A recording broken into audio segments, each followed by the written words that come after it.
شعبان المعظم کی 15ویں رات کو شب بارات کہا جاتا ہے، یعنی 14 اور 15 شعبان کی درمیانی رات کو شب بارات کہتے ہیں۔ بارات کا لفظی مطلب نجات کی رات ہے۔ اس رات کی خصوصیت یہ ہے کہ اس رات میں اللہ تعالی اپنے نیک بندوں کو اپنی خصوصی رحمت سے نوازتا ہے۔ اس رات میں ہر کام کا فیصلہ ہوتا ہے۔ اللہ تعالی مخلوق میں رزق تقسیم فرماتا ہے۔ پورے سال میں ان سے سرزد ہونے والے اعمال اور پیش آنے والے واقعات سے اپنے بندوں کو باخبر کرتا ہے۔ حضرت ابو بکر صدیق رضی اللہ تعالی عنہ سے روایت ہے کہ رسول اکرم صلی اللہ علیہ وآلہ وسلم نے فرمایا، اٹھو شعبان کی 15ویں رات کو، اس لیے کہ بالیقین یہ رات مبارک ہے۔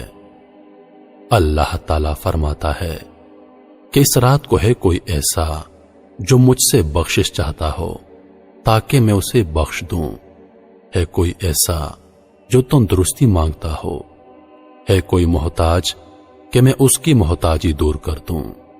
اللہ تعالی صبح تک یہی ارشاد فرماتا ہے۔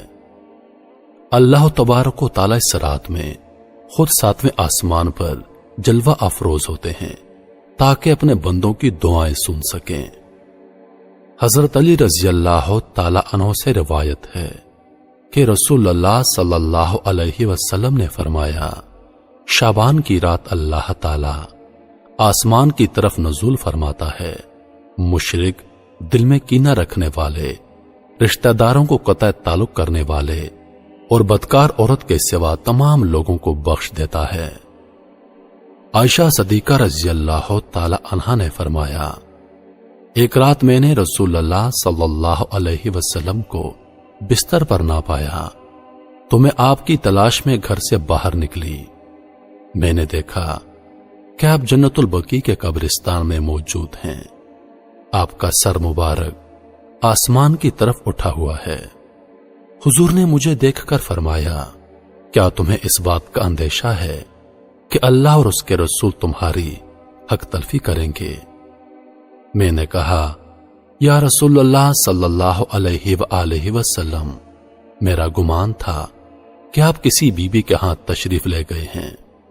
حضور نے فرمایا، اللہ تعالی شعبان کی رات میں آسمانی دنیا پر جلوہ افروز ہوتے ہیں اور بنی کلب کی بکریوں کے بالوں کے شمار سے زیادہ لوگوں کو بخش دیتے ہیں، اور اسی شمار سے لوگوں کو دوزخ سے آزاد کرتے ہیں۔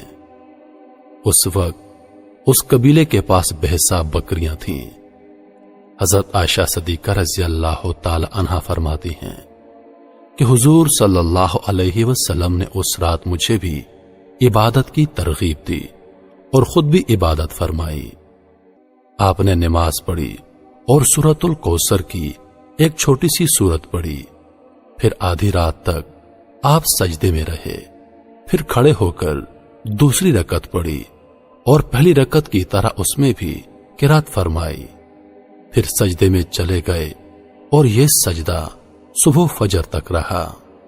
مجھے اندیشہ ہو گیا کہ اللہ تعالیٰ نے اپنے رسول کی روح مبارک قبض کر لی ہو۔ پھر جب میرا انتظار طویل ہوا اور بہت دیر ہو گئی تو میں آپ کے قریب پہنچی اور میں نے حضور کے تلووں کو چھوا تو حضور نے حرکت فرمائی۔ اس وقت میں نے خود آپ صلی اللہ علیہ وسلم کو سجدے کی حالت میں یہ الفاظ ادا کرتے سنا جن کا ترجمہ ہے، الہی میں تیرے عذاب سے، تیرے عفو اور بخشش کی پناہ میں آتا ہوں، تیرے قہر سے تیری پناہ میں آتا ہوں، تجھ ہی سے پناہ چاہتا ہوں، تیری ذات بزرگ اور برتر ہے، میں تیری شایان شان ثنا بیان نہیں کر سکتا اور کوئی نہیں کر سکتا۔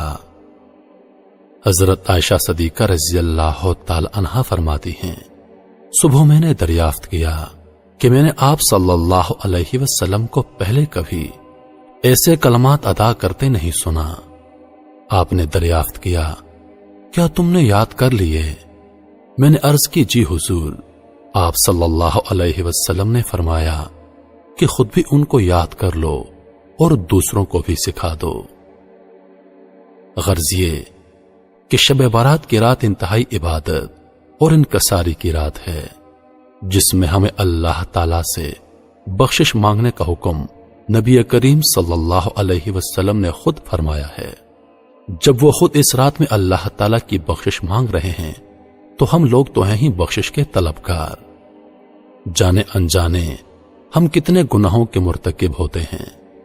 ویسے تو اللہ تعالی فرماتے ہیں جب تم مجھ سے سچے دل سے معافی مانگو گے تو میں تمہیں بخش دوں گا، مگر شب برات کی رات ہم سب کے لیے اللہ تعالی کا ایک تحفہ ہے۔ خوش نصیب ہوتے ہیں وہ لوگ جن کو اللہ تعالی اس رات میں عبادت کی سعادت نصیب فرمائے، آمین یا رب العالمین۔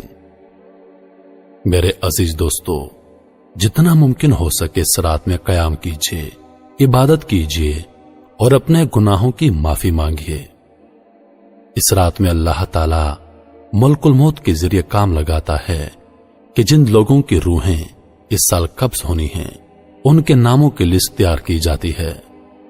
جن جن لوگوں نے جو اعمال کیے ہیں ان کو لکھ دیا جاتا ہے اور ان کو آسمانوں پر اٹھا لیا جاتا ہے۔ جن لوگوں نے اس سال وفات پانی ہے، جن لوگوں کے ساتھ جو معاملات پیش آنے ہیں وہ سب کے سب لکھ دیے جاتے ہیں۔ میرے عزیز دوستو، ہم دنیا کی رنگ رنگینیوں میں مست ہیں، ہم دنیا کی رنگینی میں کھو چکے ہیں، لیکن ہمیں معلوم ہی نہیں کہ کیا پتہ اس سال ہمارا نام بھی ان لوگوں میں لکھ دیا گیا ہو جن کی موت اس سال واقع ہونی ہے۔ چونکہ زندگی اور موت کا کوئی پتہ نہیں، لہذا ہمیں اپنے گناہوں کی معافی مانگنی چاہیے، اللہ پاک سے گڑ گڑا کر اپنے گناہوں کی توبہ کرنی چاہیے، اور ہمیں چاہیے کہ اس رات میں جتنی ممکن ہو سکے ہم عبادت کریں، اپنے گناہوں کی معافی مانگیں، اللہ پاک کی طرف رجوع کریں۔ اللہ پاک ہم سب کو سمجھنے اور نیک اعمال کرنے کی توفیق عطا فرمائے، آمین یا رب العالمین۔